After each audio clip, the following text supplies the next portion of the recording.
जय भोलेनाथ। आइए सुनते हैं कुंभ की कथाएं।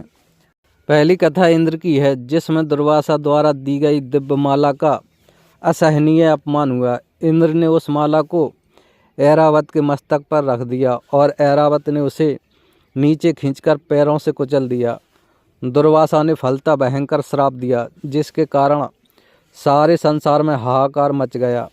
अनावृष्टि से प्रजा त्राहि त्राहि कर उठी। नारायण की कृपा से समुद्र मंथन की प्रक्रिया द्वारा लक्ष्मी जी प्रकट हुई, जिसमें वृष्टि होने लगी और कृषक वर्ग का कष्ट दूर हो गया।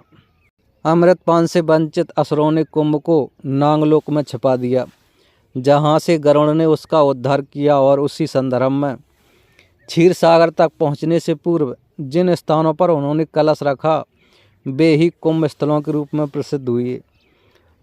दूसरी कथा के अनुसार प्रजापति कश्यप की दो पत्नियों के स्वतिया ढाई से संबंध है। विवाद इस बात पर हुआ कि सूर्य के अश्व काले हैं या सफ़ेद। जिसकी बात झूठी निकलेगी वही दासी बन जाएगी। कंदरु के पुत्र थे नागराज वासु और विनता के पुत्र थे वैनतेय गरुण। कंदरु ने अपने नागवंशों को प्रेरित करके उनके कालेपन से सूर्य के अश्वों को ढक दिया। फलतः विनता हार गई। दासी के रूप में अपने को असहाय संकट से छुड़ाने के लिए विनता ने अपने पुत्र गरुण से कहा, तो उन्होंने पूछा कि ऐसा कैसे हो सकता है।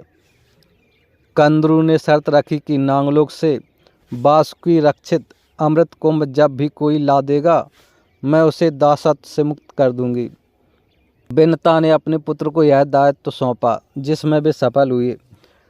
गरुण अमृत कलश को लेकर भूलोक होते हुए अपने पिता कश्यप मुनि के उत्तराखंड में गंधमानत पर्वत पर स्थित आश्रम के लिए चल पड़े।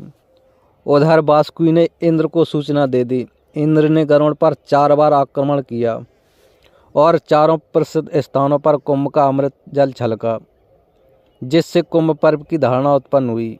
देवासुर संग्राम की जगह इस कथा में गरुड़ नाग संघर्ष प्रमुख हो गया।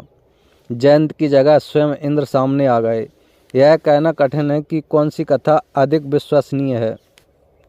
तीसरी कथा के अनुसार व्यापक रूप से अमृत मंथन की उस कथा को अधिक महत्व दिया जाता है, जिसमें स्वयं विष्णु मोहिनी रूप धारण करके असुरों को छल से पराजित करते हैं। गरुड़ का संदर्भ भी स्मरणीय है, परंतु कुल मिलाकर विशेष प्रसिद्धि समुद्र मंथन की कथा को ही मिली।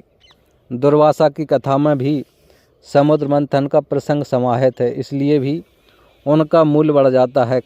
कश्यप की संततियों का पारंपरिक युद्ध देवासुर संग्राम जैसा प्रभावी रूप ग्रहण नहीं कर सका, यद्यपि उसकी प्राचीनता संदिग्ध नहीं है। गरुड़ की महत्ता विष्णु से जुड़ गई और वासुकी रूप में नागों का संबंध शिव से अधिक माना गया है। यहाँ भी शैव वैष्णव भाव देखा जा सकता है, जो बड़े द्वंद्वात्मक संघर्ष के बाद अंततः हरिहरात्मक एक ग्रहण कर लेता है। समुद्र मंथन और अमृत कुंभ।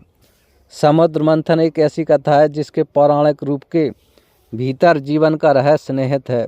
उसे सृष्टि कथा से भिन्न दार्शनिक स्तर पर तत्व कथा कहा जा सकता है। सहस्त्र वर्षों के सुदीर्घ अनुभव को अद्भुत प्रतीकात्मक भाषा प्रदान की गई है, जिसमें द्वंद्व और संघर्ष की कठोर भूमिका अपनाई गई है।